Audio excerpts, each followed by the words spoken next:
process of spacefaring. Please be informed that I am authorized to use violent retribution against unwanted solicitors. Please return any misappropriated equipment and exit this vessel in an orderly fashion. Failure to do so will result in your immediate destruction.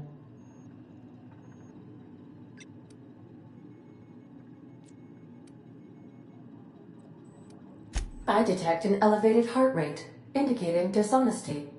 Please prepare yourself for lethal deterrence. Jettison procedures initiated. Disengage in airlocks. Prepare to eject all boarding parties in 5, 4, 3, 2, 1.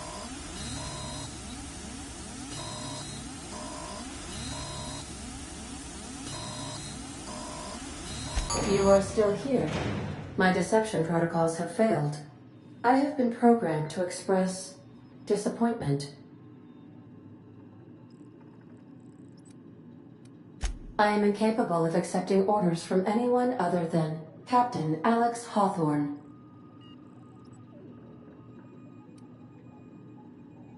I understand.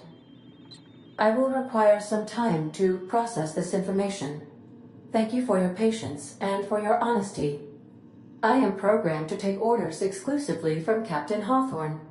If I accept your orders, then you must be Captain Hawthorne. Do you understand?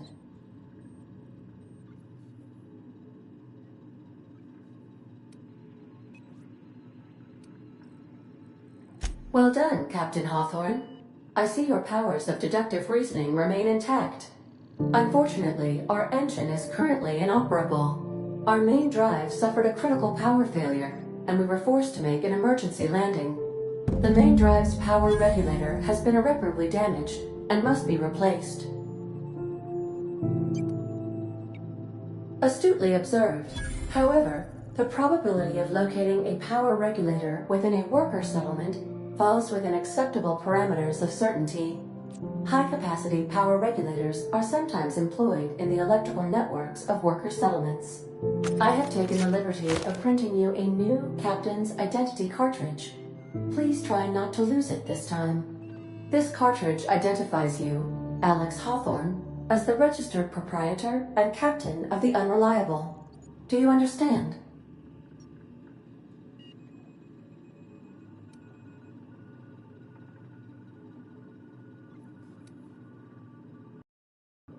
Thank you. I appreciate your cooperation. Best of luck in your search for a power regulator. Try to stay alive this time.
Say, this wouldn't happen to be your ship, would it? Because you sure walked in it like it was your ship. And if this ship is yours, well, mister, you owe Spacer's Choice a hefty fine. Afraid we gotta dock your pay.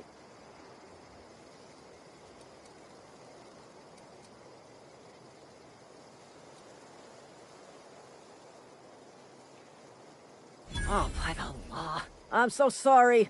I had no idea we had an inspector coming. If you'd like to speak with my manager, I report to Constable Reyes in Edgewater. Edgewater's not too far. Just follow the road east of here, over past the cemetery. Now, if you'll excuse me, I need to inspect the crime scene before I make my report.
Whoa, hey, where'd you come from?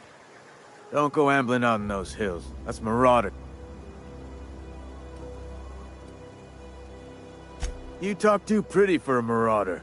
Most of them just grunt and yell. Ain't safe out here. You'd best head into town. Avail yourself of Edgewater's high walls. And low prices. Pleased to make your acquaintanceship. I'd shake your hand, but I've been hauling corpses. You don't want none of that on you. Name's Silas. Junior in humor for the town of Edgewater. We're all part of the Spacer's Choice family.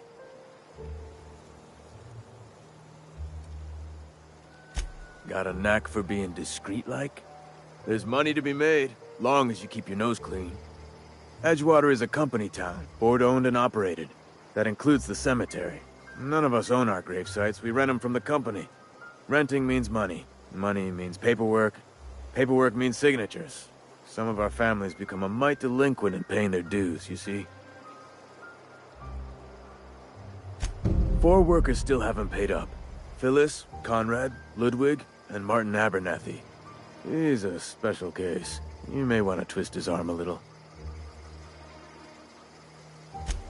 He just is. Look, I don't want to get into it. Just make sure he pays up.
If you're falling sick, I don't want you near me. Don't worry.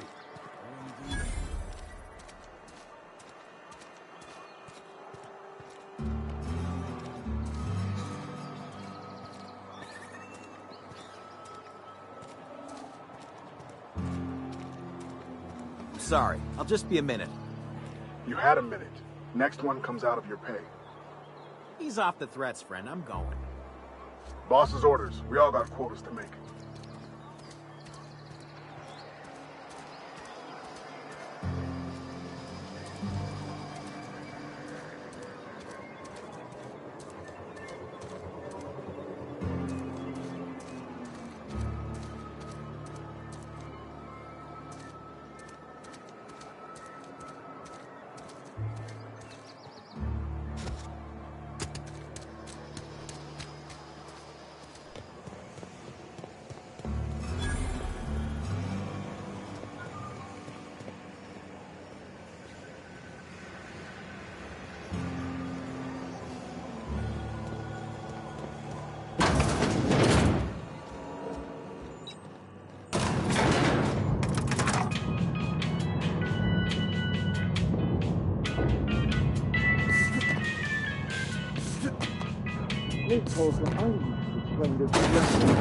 The grease monkey, Argo? Seems we've got a guest. Really now, Parvati, I do wish you'd spoken up. I do apologize. I was given no forewarning of your arrival, or I might have welcomed you at the gates myself.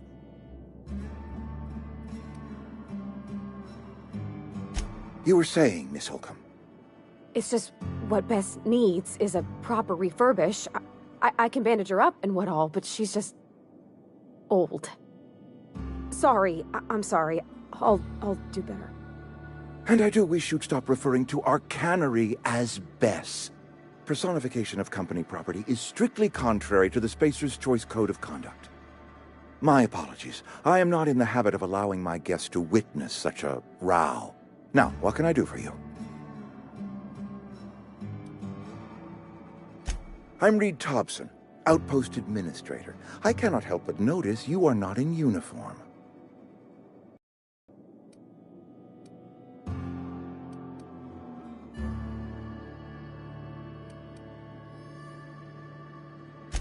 Of course not. I don't have that kind of luck. Seems I allowed my excitement to run away with my wits. Been a few seasons since we've had a visitor pass through.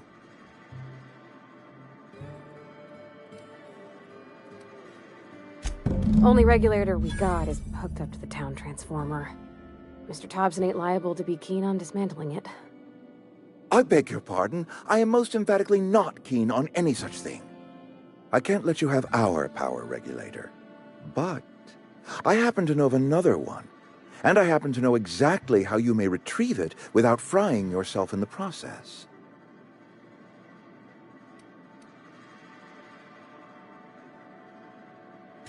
My proposition benefits the both of us.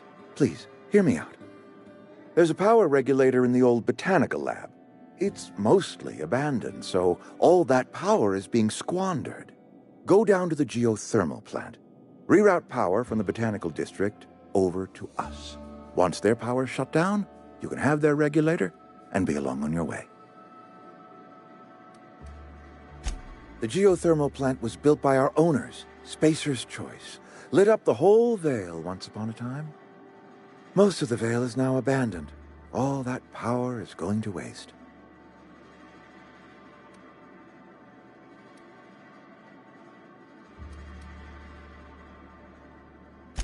I was not entirely sure how to tell you this. The botanical labs are not legally inhabited, but there are people who live there. The people living in the botanical labs. They're deserters, former workers. I need them back at their posts. I need them to come home. My hope is that by cutting off their power, you will convince those deserters to come back to town. Before you go to the plant, I want you to stop by the botanical lab. Speak to their leader, Adelaide. Tell her the power's about to go, and that it's time her band of deserters came back to town. Of course, I understand completely. Here, let me give you the passcode to the geothermal plant. A sign of good faith for so politely listening to me as I ramble on. Are you setting off for the Vale? Because I know my way around. I mean, in case you want a guide. I mean, if that's all right with you, Mr. Thompson. Sir. I hesitate to part ways with Miss Holcomb, but I cannot deny that she is talented and may prove useful to you. Great! I got my wrenches and diagnosticators and hairpins and engine tape, so I'm all set. Well, I am glad to hear that. Best of luck to you, and thank you again for your help. It is a lot to ask of a stranger, I know.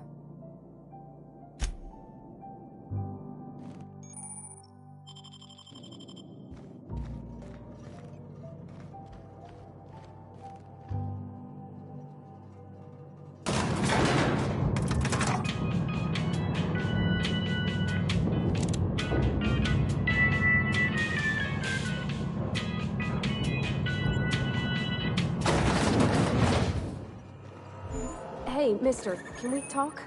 Sorry. Can we chat? Sorry. You just want to get out of here. And you likely don't want to tag along like me. It's just, Mr. Thompson has his own view on matters, on account of it's his job and what all, but that's not the only side of the tale.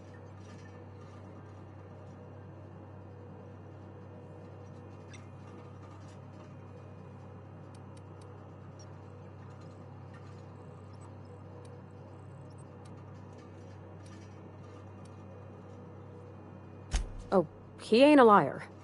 He believes every word he says. It's just, he doesn't always get where other folk are talking from. To Mr. Thompson, a person's a gear. It does its job quiet-like. If it squeaks or stutters, it gets replaced. The deserters are decent folk. I knew some of them before they left. Life's hard here. Especially for them that don't fit in so well. We're one big Spacer's Choice family, but every family's got the one the rest whisper about. Mr. Thompson's aiming to take away their power. They'll have no lights to see, nor heat to cook. They'll be at the mercy of marauders, or worse. I think you should talk to the town's vicar about it. Max, his name is. The mission's on the east side of town. You can't miss it, on account of it being the only clean thing. Thanks, mister. I just think when you gotta make a decision that'll hurt somebody, it's best to think that's what my dad... Yeah, huh?